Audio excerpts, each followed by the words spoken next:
Good evening. Can we have a round of applause for our MC this evening? You never get enough appreciation. How are we all? We all right?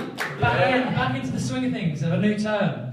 Anyone used to put in 2015 as the date yet? Because I get fucked every single day. Seriously, I reckon 10 minutes of my day I'm just backspacing. No, not 2015. Get out of the past.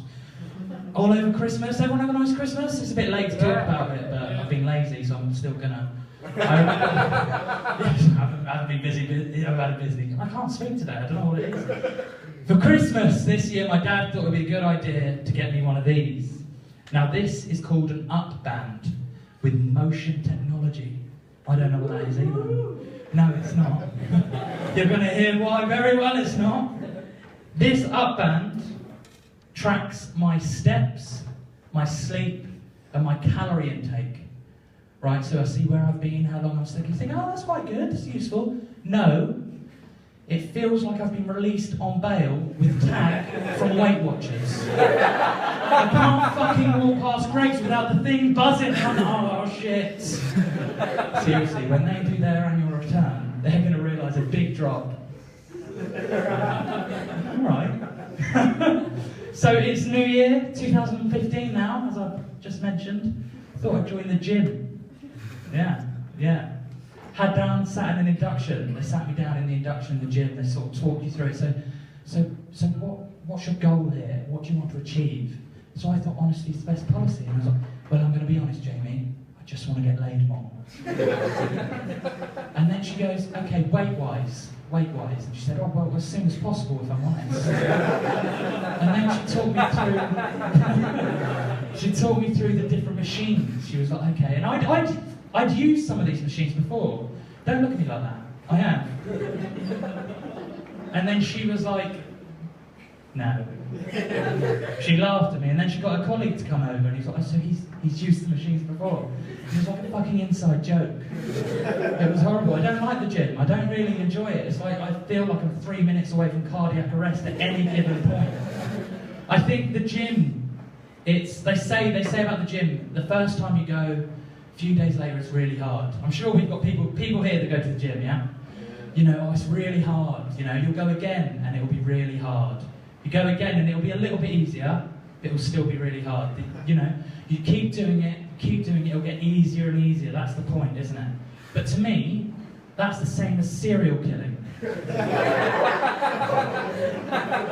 I can't think of any other reason to go to the gym other than to get guns, can you? That's my comment. Now, one thing about me, random thing, is I'm colourblind. Have we got anyone here that's colourblind? Yeah. You. The first thing you say to someone when you're colourblind is, what colour's that exactly? Now, I've just told you that I'm colourblind.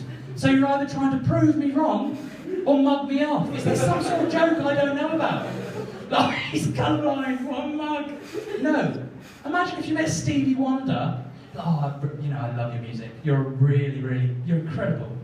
How many fingers am I having? I think colourblindness needs to be raised in society, don't you? There's no colourblind awareness. We don't have a fucking charity where we go to. I'm going to write a book. I've decided I'm going to write a book. There's going to be pictures, black and white, in the middle bit. There's going to be no fucking coloured pictures. That's going to be pointless. It's counterproductive. And I've realised I'm going to call it 50 Shades of Grey, my story. Now, another random thing about me is when I hear an accent, I mirror it, and I don't know why. I love accents. I think it's awesome that people that, you know, we all speak English. Yeah, I'm sure, you know, there's people from Manchester here, everyone has a different dialect and part they're from, and all over the world. And this got me into trouble at work once. It was horrible. I used to work in telesales. I know, glamorous. And a guy called me up, and he was like, hi, good afternoon, my name is John. Could I speak to Luke, please? I found his details on LinkedIn. I'd like to talk to him about the services that you can offer. And I picked up, obviously, so I was thinking, all right, hi, John. Now he said, hi, Luke, I just want to talk about everything that you know. I want to talk about your services, what you can do. I'm really interested in the stuff that you provide, and hopefully we can get along with some business. Now I'm thinking, oh, firstly, I'm going to read my quota for this week on sales. He's loving it already. Secondly, he's South African. I've noticed that.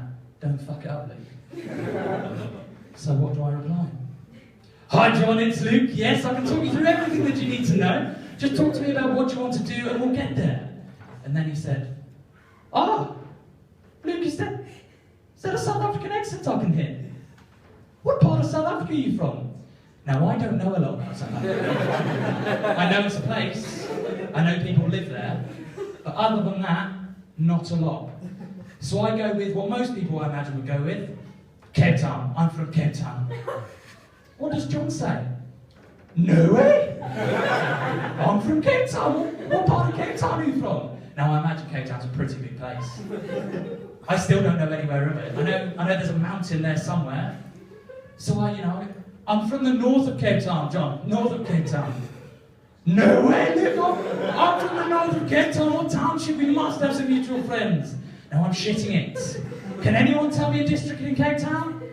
Good, because otherwise that would be really awkward if you could. But what happened next was the greatest thing I imagine could happen in this situation. He said, Luke, I'll have to ring you back in about 5-10 minutes. Something's come up, I've got to go to a meeting. Okay, John, not a problem, I'll talk to you then. Now, the next 5-10 minutes are possibly the longest 5-10 minutes I've ever had sat at my desk. I don't have enough time to create this whole fake fucking persona of me living in Cape Town, where I went, what I did. I just can't do that. So I'm thinking, how am I going to get out of this? So I still want to reach my sales quota. So he calls me then. I had it. Moment of miracle. 10 minutes later, he calls back, on the dot. Hi, can I speak to Luke? This is John. We spoke about 5-10 minutes ago. Is he there? Now this is it. Hi, good afternoon, this is Christian. Luke's not at his desk at the minute. Is there anything I can do to help? Welsh, I'll fucking bamboozle him. Well, yes, Christian. Oh, still Welsh. Give me a minute. Does anyone else know how to do an African accent? No?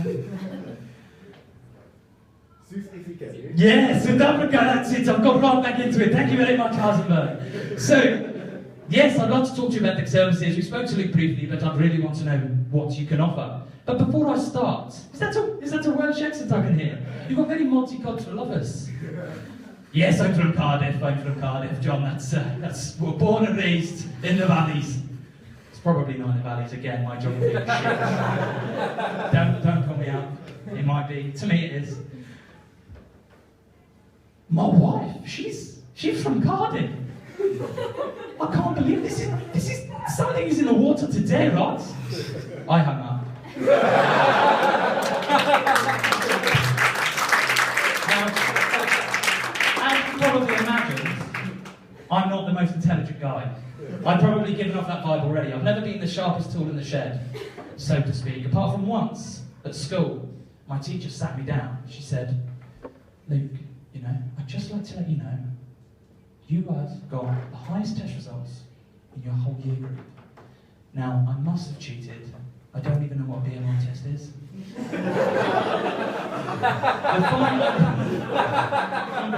Still to this day. Now, I find it awkward being a big guy talking about sex, because it's just awkward. I can see a few faces now thinking, oh, he's going to talk about sex. I am. You're going to love it. It does happen for us. Rarely. Not as much as normal people. But it does happen. I think if you're a big guy and you have a high sex drive, not that I do, but if you're a big guy and have a high sex drive, it's a lot like having a provisional driving license. You get it at 17, doesn't mean you're going anywhere with it, does it? It's just there, you're not going to act on it. But recently I went on a lad's holiday to Cavos. Has anyone here been on a drinking holiday? Your classic, yeah, there's a few.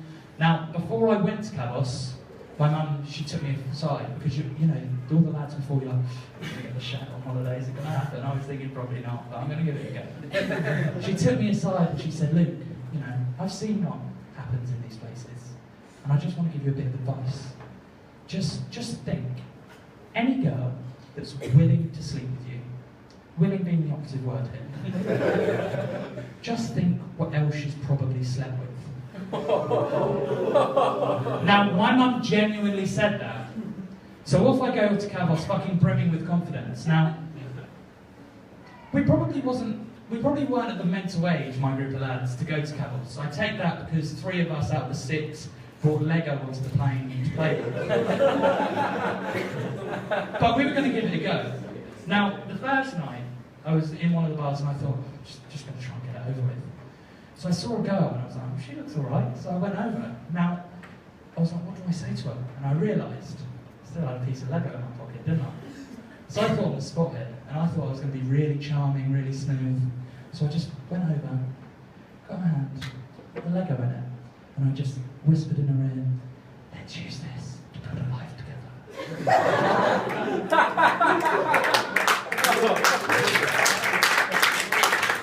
She threw the Lego over my shoulder and laughed and walked off. Yeah, it's alright. Look what she's missing, eh? Yeah. Oh. Anyway, so my dreams were crushed there, day one. By day 4, we had Tim Westwood. And I realised what Kavos is known for, and it's something called the head fucker. If anyone's ever been to Kavos, it's basically a cocktail of 10 different spirits and a little bit of cranberry juice. And it's brilliant. So I'd had a fair few of these, and I was in one of the bars on day 3, and we had Tim Westwood that night. And Tim Westwood kills Kavos. If you've never been, go. It's worth it. So we were in this bar. I was doing the classic 2-step, music going. Probably shouldn't stand there. Probably. Should no, I'm going to stay to this fucking squeak as well. I'll stand in the back. Fuck it. If it breaks, it breaks. I'm sorry. Well, I don't know where I was. I was in the bar in Kavos, that's where I was. I was 2-stepping, as every bloke does when he's drunk and he doesn't really know how to dance. And in my corner, I see in the corner of my